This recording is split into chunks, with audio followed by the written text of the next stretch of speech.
Welcome to Sunshine Cathedral's Queer God Squad. It's Friday, March 1st, 2024. I am Reverend Dr. Darrell Watkins, the senior minister here at Sunshine Cathedral. Faith and religion can be complicated for the LGBTQ+ community. Surveys show that evangelical faith is the justification for the greatest attacks on the LGBTQ+ community. I am Reverend Dr. Robert Griffin, the executive minister here at the Sunshine Cathedral. The Queer God Squad is going to explore our religious community. Let's explore the big news of the day and what it means to you. I am Reverend Kevin Tisdall, the Minister of Education at Sunshine Cathedral. This is live, and then we are available on demand. We are available on all smart televisions and your favorite social media. At Sunshine Cathedral, we are here to tell you that you are God's miracle, not God's mistake. This is the Sunshine Cathedral perspective. When we are resurrected, will we still be gay? The recent discussion on Reddit GayChristians revolved around the question of whether individuals will retain their sexual orientation in the afterlife. One user expressed concern about losing their sexual identity, while others asserted that being gay is not a flaw to be corrected in the afterlife, but a divine gift. They believe that God's gifts are immutable and that sexuality is inherent. They argue that it is not a choice made by individuals, but rather by God. So if you are gay, you will remain gay in the afterlife too. Participants also addressed double standards within faith communities while pointing out the wrong notion of heterosexuality being the only natural orientation. Some referenced biblical passages about marriage in the afterlife, suggesting that human connections may change, so sexuality will not matter much. Amidst the spiritual reflections, one user also emphasized that God's love encompasses pleasure, intimacy, and connection for all, regardless of sexual orientation. The user rejected conservative views that undermine the validity of queer identities, highlighting the importance of embracing personal truths and experiences. As the discussion unfolded, members of the subreddit found solace in the shared exploration of faith and sexuality, reaffirming their commitment to inclusivity, acceptance, and love. At Queer God Squad, we look at such dialogues as a reminder of the resilience and strength within the queer community's spiritual journey and what comes next. I thought a lot about this story, and you know what? I love that the conversation moved from just what is resurrection. What we perceive resurrection to be can be many different things. Resurrection can mean that you have discovered who you really are and you're now living your true self. Resurrection can mean that you found a new job and that new job is better for you. Resurrection can mean that you've gotten out of a toxic relationship and are now in something positive. So resurrection doesn't necessarily have to deal with the afterlife. And since the conversation went there, why not? I mean, we don't know what's going to happen. No one has ever come back to tell us what the afterlife was like. Some people say that Jesus came. She has been able to trace her lives back to many different times. I am kind of stuck in the here and now.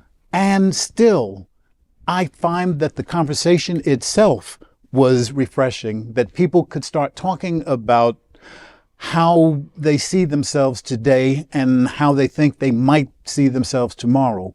I love that one of the submitters said that God loves you. God loves you today. God loves you tomorrow. God loves you in whatever the afterlife may be. God loves you through eternity. So I like that that conversation went in that direction. And I like that people are thinking about whether my sexuality can outlast eternity. Yeah, I am embarrassingly incurious about the next life. Hello. Because I just don't know. If I had a previous one, I don't remember it.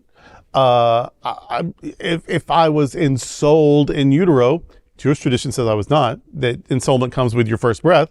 But if I was, I don't remember it. And so having nothing before this moment to compare it to, I don't know what's next. I don't know if there's a next. I mean, in some way there is. There has to be. Energy isn't destroyed. It only changes form. We live on in the memories of those we leave behind. We live on in the reverberations of our actions. We live on in that we are part of the minerals of the earth and the universe. And so we're just part of the great everything anyway. So yes, there's more. But what that looks like and how I will experience it and if I will be aware of it, and those are open questions. And I've got some guesses and I've got some hopes. But even people from our tradition, from our sacred stories, didn't all have the same idea. There is that story of when you die, you're like angels and they don't marry. You know, they're just sort of beyond all that. Okay, that's a story in the gospel. But there's also the story of the transfiguration where Jesus encounters Moses and Elijah as they had been in life. So it's grillions of years later, but here they are, just as they had been.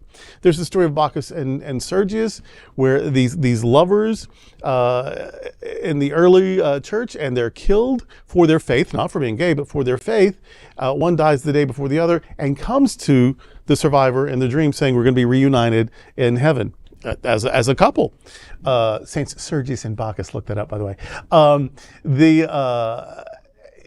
So there's all of these different ways. Meanwhile, when Mary Magdalene sees Jesus in the garden, the resurrected, she doesn't recognize him. Like he's back, but he's unrecognizable. And the same thing on the road to Emmaus. People encounter him, but it's not until he did what he used to do, break the bread and invite people to be part of it, that they realized who it was. So we've got all these stories. You're the same person. You're still a person, but you're different. You're completely different. And these are from our tradition. So I have no idea. I have no idea. I do know that love is what God is. I do know that the love I share with my partner and my husband is genuine. So that's part of what God is. And I know that somehow we're all one, so there's no getting away from one another. We're all drops in the same pond, so we're all together anyway. In this life, that looks like physicality and expressing, I get loud when I get excited, I sleep when I'm tired, I eat when I'm hungry, I fuck when I'm horny. Sadly, over the years, that is less and less and less. And maybe that's what Jesus was saying about the angels. Like, well, if you've slowed down at 70, just imagine 70,000. Maybe, I don't know. But I'm just saying that I don't know. And I am just amazingly incurious about it because I can't know. What I do trust, this is where faith comes in. I trust it's good. Yay. I trust I'm going to be happy. Or I won't know anything about it at all, which is still fine. I mean, because I won't know. But either there's nothing or there's something good, because it's in God that we live and move and have our being. So I'm going to be in God. God is love. How that love manifests in my life right now is with friends and family and my husband. From my perspective right now, I hope that it's me and him forever. But who knows how I'll feel about when I'm there. I'll have a different perspective. And all I know is it's going to be good. There you go. I got nothing on the next topic because I don't know. I mean, you said it all. It's like, I don't know what's happening on the other side of this wall. I assure to God, I can't tell you what's happening when this is all over.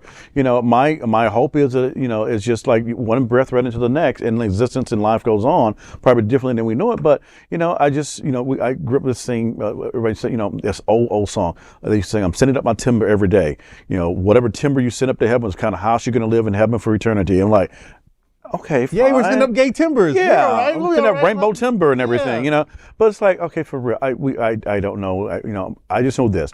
I know about this life and this experience right here, right now. Right. And if whatever I can do That's super gay. And whatever I can do to enjoy it, I'm going to do it. If anything I can do to make it better for someone else, I'm going to do it. And if trying to make it better for me and for others to love and enjoy life is part of the afterlife for me, then I'm okay. Here's the thing, and we've got an idea shared with our director. I said, what about this? And sure enough, that we have special relationships. This is my best friend. This is my main squeeze. This is my spouse. This is my favorite sibling. We have these special relationships that signify intense love. Maybe when we evolve to like angelic status, Emanuel Swedenborg thought that we became angels. Maybe when we are like angels, we have that all the time, but we don't have it just with that one favorite sibling or that one spouse or that one best friend or that one special granny. That's how we had it here. Maybe we just have it everywhere in the next experience. Like we have that intensity of love with everybody. And so he said maybe we're asexual, which is still a queer identity. Yes. Or maybe we're pansexual. You know, wouldn't that just be great if in the afterlife you just hump everything that doesn't run away? For some people that would be heaven. I would get tired, I think. I would like, can I see my shows now? But what's the Golden Girls step? Right. But so we could be pan or we could be asexual, but those are still queer identities too. And here's my take on it about the queer business. Queer for me is synonymous with holy. So if we're going to be holy, we're going to be queer. Now, does that mean I'm jocking throughout eternity? I don't know. And if when I was 30, that question would have terrified me. What do you mean? Of course I'm a jocking throughout eternity. Now I'm like, you know what? I'll be all right. Whatever happens. I'll make do. We'll go on one way or the other. Exactly. Oh, well, that's today with the Queer God Squad. We want to thank you for joining us. We're here daily at 3 to have some fun and discuss what our LGBTQ plus community is talking about. Sunshine Cathedral is the world's largest progressive queer church. Progressive, queer, and God are words that naturally should go together, and we are all in this together. Remember that. You are God's miracle, not God's mistake. Until the next time, we are the Queer God Squad.